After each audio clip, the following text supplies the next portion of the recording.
A single drop of blood at a crime scene can reveal far more than most people realize, not just whose blood it is, but how fast it was moving, from what angle it fell, and what happened in the seconds before and after the injury occurred.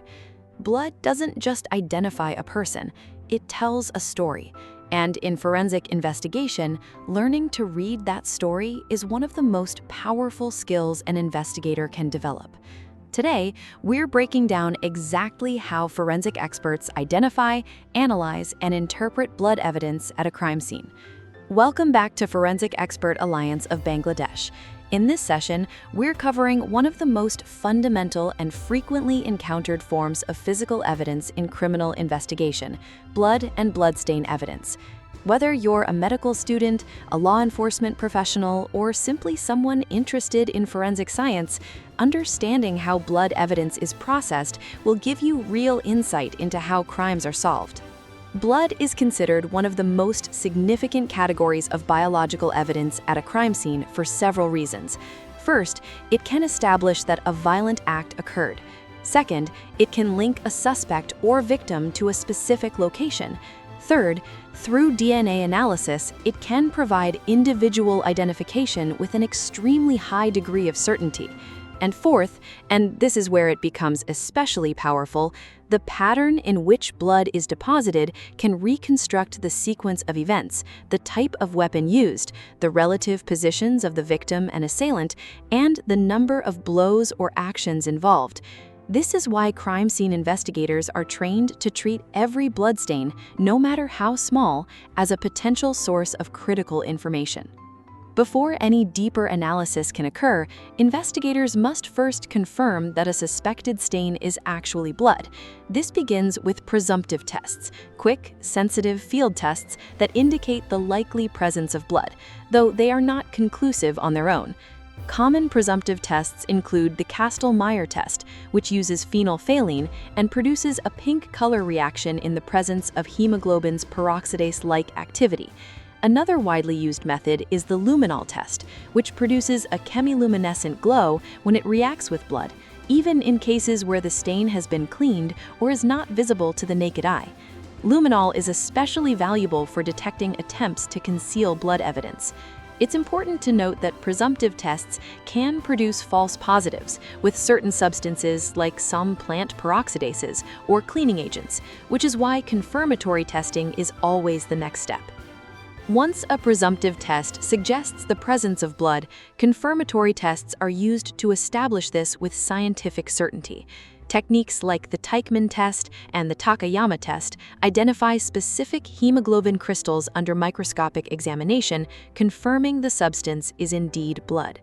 Beyond confirming that a stain is blood, forensic serologists also work to determine species origin, distinguishing human blood from animal blood, typically through precipitin testing or more modern immunological methods. Following species confirmation, DNA profiling can then be conducted to identify the specific individual the blood belongs to, which is often the most critical link connecting evidence to a suspect or victim. Now we move into one of the most fascinating areas of forensic science: blood stain pattern analysis, or BPA. This is the scientific examination of the shapes, sizes, distribution, and location of bloodstains to reconstruct the events that produced them. Bloodstain patterns generally fall into several categories. Passive stains result from gravity alone, such as drops falling straight down, and include drip patterns and pools. Spatter stains result from force applied to a blood source, such as blunt force trauma or gunshot wounds, and are classified by the size of the droplets. Low velocity, medium velocity, and high velocity spatter each indicate different mechanisms of force. Transfer patterns occur when a bloody object or surface contacts another surface, leaving an imprint. This might reveal the shape of a weapon or even a partial fingerprint or footwear impression. Void patterns are equally important.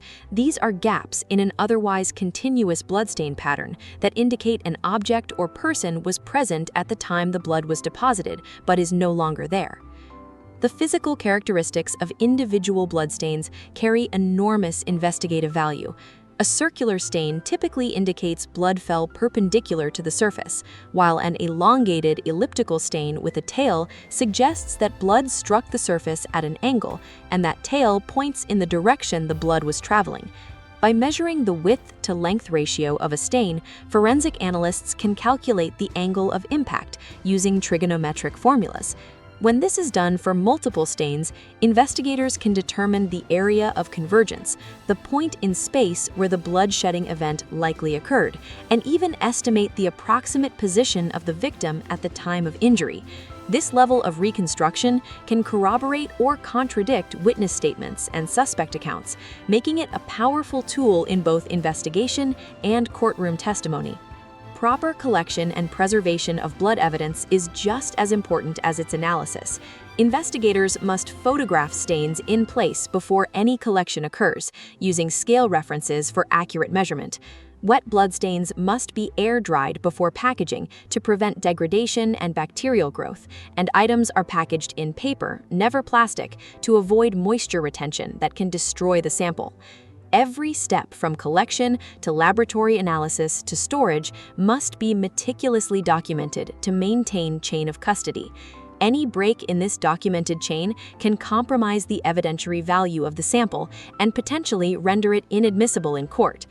The convergence of serological testing, DNA profiling, and blood stain pattern analysis makes blood evidence uniquely powerful in the medico-legal process. It can corroborate or refute testimony, establish presence at a scene, identify a weapon type, and in many cases provide the decisive evidence that determines the outcome of a criminal trial. For forensic professionals and medico-legal practitioners, mastery of this evidence type is foundational to sound investigative and courtroom practice.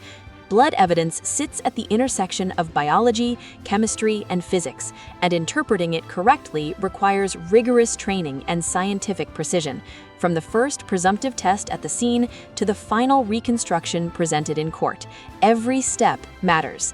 If you found this breakdown valuable, subscribe to Forensic Expert Alliance of Bangladesh for more structured, science-based forensic education. Share your questions in the comments, and we'll address them in upcoming sessions.